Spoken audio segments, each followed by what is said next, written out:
Hi, this is Terry. Welcome back to my channel. A little unusual, we're recording this on a Sunday night. Usually we do this either on a Sunday or a Monday morning, but Rei's schedule has gotten a little busy, so we're having to back things up just a bit. Right, Rei? Yep. So anyway, today's topic is out of gas. Anyone feel like they are really running on empty most of the days and the coronacoaster is a lot more up and down than usual? I know for me, there are just some days that I feel completely depleted and I have difficulty focusing, and I realize that I need to find a different way to set up my work schedule, my focus schedule, so that I can actually try to get more than like 3 to 4 hours of productivity out of my day. Rei, are you feeling it at all, or are you doing okay? Oh, I'm definitely feeling it. I don't need that many hours of productivity because in class is like 2 or so hours a day, and then schoolwork is another couple hours, and then that's it. Yeah, but now you have 3 jobs you're juggling. Yeah. So you still have to have some, but I guess it's just concentrated times, not... Yeah, or then I can just relax and not use my brain the other times. So the good thing is that this weekend, my bucket were filled a little bit. Friday, Rei had a friend who turned 16, and there was a little outdoor surprise birthday party, and not only is Rei friends with the daughter, Tori, I'm friends with the parents. So I got to spend time with the parents and get a little bit of social time, which has been in short supply lately because of the fires and the smoke, which has cut down my ability to get out and play tennis, my ability to get out and hike with friends where I have a social outlet in terms of conversation. And so my normal outlets just haven't really been available. So that felt good. And then yesterday, Saturday, Rei and I drove up to Sacramento to see one of my very best friends, Bonnie. And I drove up. Well, I'll talk about that in a moment. Great spoiler. Total spoiler. Spoilers. Yeah. Rei got their driver's license. Gotta fit in later. I planned this all out. Ha ha ha ha ha. Yeah. Anyway. I'm so evil. So, Rei got to drive home from Los Gatos on Friday night, and I let them drive in my Tesla for the very first time. At night on the freeway. And Adam was a little bit annoyed because I sent him a snap, and he's like, wait a second. It wasn't but a year after he got his license that I let him drive my car. Let me just say, Adam, if you're watching, sorry, Rei is a much more deliberate, diligent, conscientious driver than you are or were. You know, we're just going to blame it on the 19-year-old prefrontal cortex undeveloped brain. You would have been 17. It doesn't matter. It still hasn't gotten any better. But getting up to Sacramento, fortunately, we were able to get out of some of the bad air we had here. Unfortunately, we got heat up in Rockland. But I was able to see Bonnie catch up in person because we haven't seen each other since, I don't know, January maybe. And she was having a rough time of it before, and I wanted to just go up and give her some love. So cashed in some risk chips in order to spend some time with her. We had lunch. What was really sketch is while my car was charging at the Galleria in Roseville, we went into Nordstrom. And Rei, did you even notice how uncomfortable it was? I mean... Oh, yeah, definitely. So let's just say not everybody knows how to wear a mask properly, or if they're wearing a mask and it's one of those shield things that doesn't completely cover, and so droplets are going up. We only stayed in there long enough to buy Rei a pretty bitchin' pair of shoes. Oh, those shoes are so rad. Yeah. They give me like an inch, but... You're still not as tall as me with the shoes on. Yeah, but I have an inch more than I had before. Yes, this is true for someone as petite as you. Don't call me petite. It's just a quote-unquote polite way of saying short. Yeah. Just call me short. You're short. Anyway, and then we went into Crate and Barrel, which was, the thing is that going in, even though everybody was wearing masks, in Nordstrom, not everybody was separating very well, but in Crate and Barrel, they were. And it was just kind of nice just to kind of wander around. Although the last time we hung out in Crate and Barrel with Bonnie, we checked out every single sofa, couch, love seat, chair. We didn't do that this time. So, but it was nice to have a little bit of normal. And then I drove a little bit of the ways home, and then Ray drove the rest of the way. So that was, that was kind of nice. You got to drive through San Francisco, get some hours, get some experience. So that was a good thing. Yeah. But as I said, I have been struggling to refill my soul and refill my bucket. I haven't been able to go to conferences and hang out with other people to get new ideas. I am an ENTJ or an ESTJ on the Myers-Briggs scale. And so I thrive on meeting new people and learning from other people, and that just hasn't been available. With the fires, I haven't been able to get out and play tennis or hike. So much of what I do for self-care normally, pedicures, facials, massages, haircuts, there's just so much that hasn't been available. And I'm not the only one who's feeling this. I saw floating around social media an article on your surge capacity is depleted. It's why you feel awful.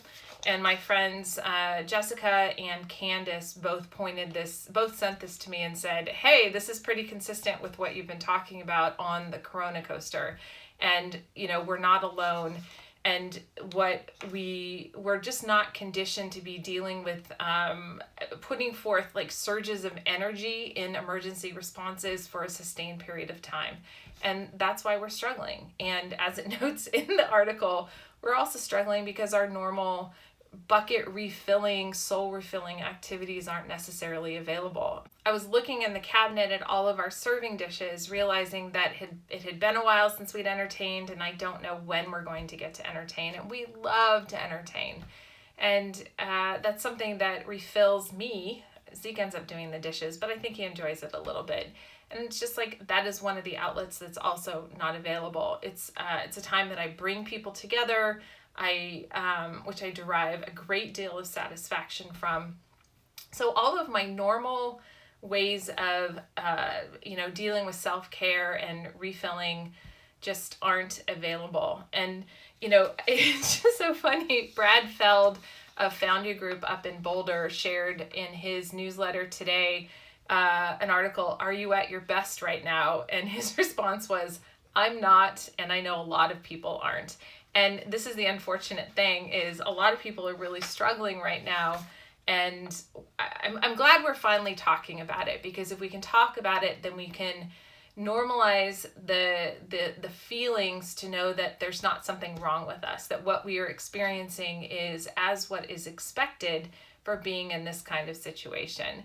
My friend Jessica sent me another article. So this was just really top of mind this weekend on, I think it was from Erin Garay of lovehealththrive.com, talking about the lotus flower and how it is, I'm going to read from this, the most ancient symbol for health, good luck, wealth, prosperity, fertility, and purity of heart and mind.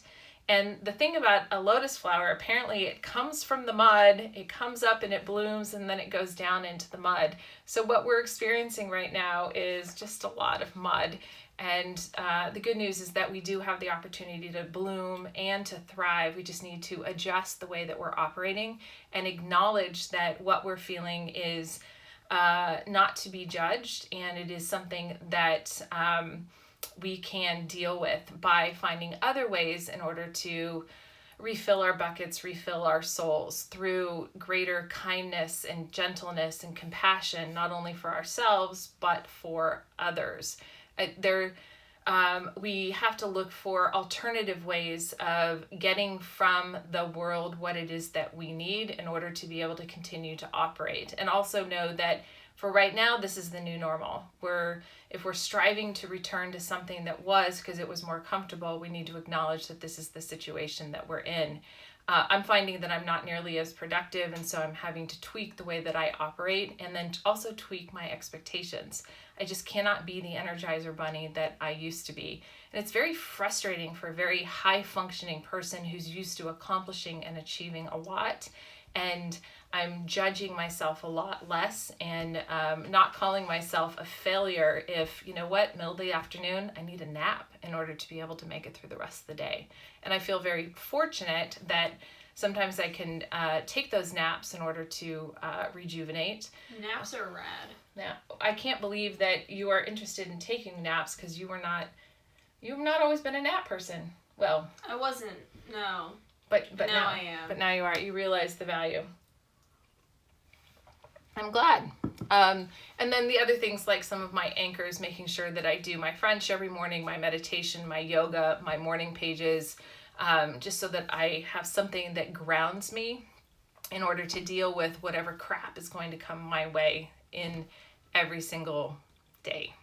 So I almost forgot that my friend Werner in Warsaw, Poland, on his podcast Finding Frequency, also commented on being having trouble focusing and having a tougher time of it. So this isn't just something that is affecting women, because Brad Feld, who's in Boulder, Colorado, is experiencing this, and Werner, who is in Warsaw, Poland, is also experiencing this.